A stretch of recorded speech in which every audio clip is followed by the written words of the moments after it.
कहते हैं जब भगवान श्री राम अपने धाम को प्रस्थान कर रहे थे तो समस्त अयोध्या, पेड़ पौधे, जीव जंतु, ऋषि मुनि और भक्तगण सब उनके साथ चल पड़े थे।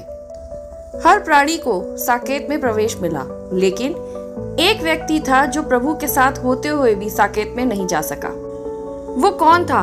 उसका ऐसा क्या पाप था कि साकेत धाम के द्वार उसके लिए बंद हो गए थे? स्वयं यमराज ने भी उसे अस्वीकार कर दिया।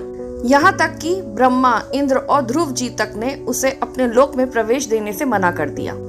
परंतु भगवान श्री राम ने उसके लिए एक अनोखा निर्णय लिया, ऐसा निर्णय जो पूरी सृष्टि में पहले कभी नहीं हुआ था। आज हम आपको सुनाने जा रहे हैं उस निंदनीय धोबी की रहस्यमयी कथा जिसने माता सीता की निंदा की थी और जिसका भाग्य स्वयं भगवान श्री राम ने बदला था। वीडियो को आगे बढ़ाने से पहले अगर आपने मेरे चैनल को सब्सक्राइब नहीं किया तो मेरे चैनल को सब्सक्राइब करें, लाइक करें, शेयर करें, बेल आइकन को जरूर दबाएं ताकि आप तक ऐसी ज्ञानवर्धक वीडियो सबसे पहले पहुंचे। तो चलिए शुरू करते हैं आज का वीडियो। जब भगवान श्री राम अपने धाम को प्रस्थान करने लगे तब अयोध्या के समस्त जीव, पशु, पक्षी, वृक्ष, वनस्पति और मनुष्य सब उनके साथ चल पड़े। उनके बीच वह धोबी भी था जिसने कभी माता सीता की निंदा की थी। लेकिन देखिए प्रभु की कृपा, उन्होंने स्वयं उस धोबी का हाथ पकड़ रखा था और उसे अपने साथ लिए जा रहे थे।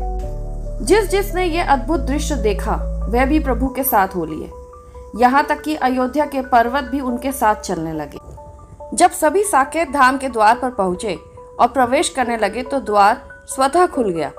लेकिन जैसे ही उस निंदनीय धोबी ने भीतर प्रवेश करने का प्रयास किया तो द्वार अचानक से बंद हो गया।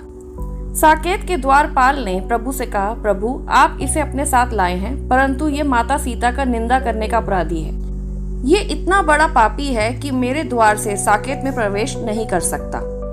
ये देखकर सभी देवता भी चिंतित हो गए कि अब इस पापी का क्या होगा। ब्रह्मा जी ने तो हाथ जोड़ लिए, कहा, प्रभु ये मेरे लोक के योग्य नहीं है।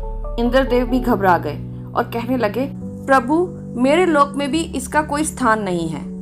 ध्रुव जी ने कहा, प्रभु कृपया इसे मेरे लोक में ना भेजें, इसके पाप के कारण मेरा लोक अस्थिर हो जाएगा। यमराज तक ने भयभीत होकर कह दिया, प्रभु ये इतना बड़ा पापी है कि मेरे यमपुरी में भी इसके लिए कोई जगह नहीं है। भगवान श्री राम ये सब देखकर मुस्कुराने लगे और बोले, डरो मत, मैं तुम्हारे लिए एक नया साकेत बनाता हूँ। अब वह धोबी उस नए साकेत में अकेला ही रह गया, जहाँ ना कोई देवता था, ना भगवान, ना कोई और जीव। वह किसी को देख नहीं सकता था और ना कोई उसे देख सकता था। तो मित्रों, इस कथा का क्या तात्पर्य है? तात्पर्य यही है कि जो भी भगवान अथवा किसी देवी देवता की निंदा करता है उसके लिए इस सृष्टि में कहीं कोई स्थान नहीं होता। अपने विचार को हमारे कमेंट सेक्शन में जरूर बताएं। आपको ये कथा कैसी लगी? जय श्री राम कमेंट सेक्शन में लिखना ना भूलें। जय मां लक्ष्मी।